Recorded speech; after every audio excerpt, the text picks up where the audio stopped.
മുഹമ്മദ് നബിയും ശ്രീരാമനും ശ്രീകൃഷ്ണനും അല്ലെങ്കിൽ യേശുക്രിസ്തുവും പറയാത്ത കാര്യങ്ങളാണ് യഥാർത്ഥത്തിൽ നമ്മുടെ ഉത്സവങ്ങൾ നടക്കുന്നത്. അവരാരും തന്നെ ഞങ്ങളുടെ വിഗ്രഹം ആനപ്പുറത്തേക്ക് നിങ്ങൾ നഗരപ്രദക്ഷിണം നടത്തണമെന്ന് പറഞ്ഞിട്ടില്ല.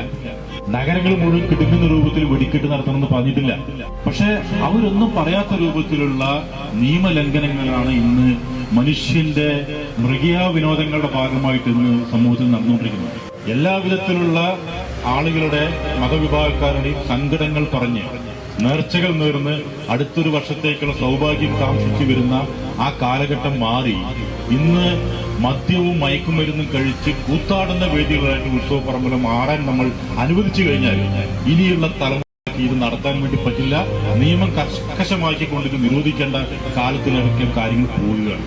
എന്തിനാണ് അവിടെ വന്നിട്ട് ഇത്തരത്തിലും മദ്യപിച്ച് റോഡ് ബ്ലോക്ക് ഉണ്ടാക്കുക, അതുപോലെ അടിപിടി ഉണ്ടാക്കുക, കത്തിക്കുത്തുണ്ടാക്കുക, പോലീസ് അതിക്രമിക്കുക തുടങ്ങിയ കാര്യങ്ങൾ ചെയ്യുന്നത്?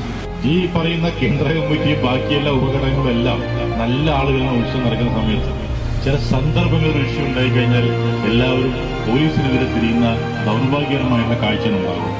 എത്ര നേരം റോഡ് ബ്ലോക്കാക്കി എന്നതല്ല ഒരു ഉത്സവത്തിന്റെ ഗാംഭീര്യം. എത്ര പേർക്ക് സമാധാനമായിട്ട് ആ ദേവാലയത്തിൽ വന്ന് പ്രാർത്ഥിച്ചു പോകാൻ സാധിച്ചു എന്നുള്ളതാണ് ഉത്സവത്തിന്റെ ഏറ്റവും വലിയ മാനദണ്ഡം.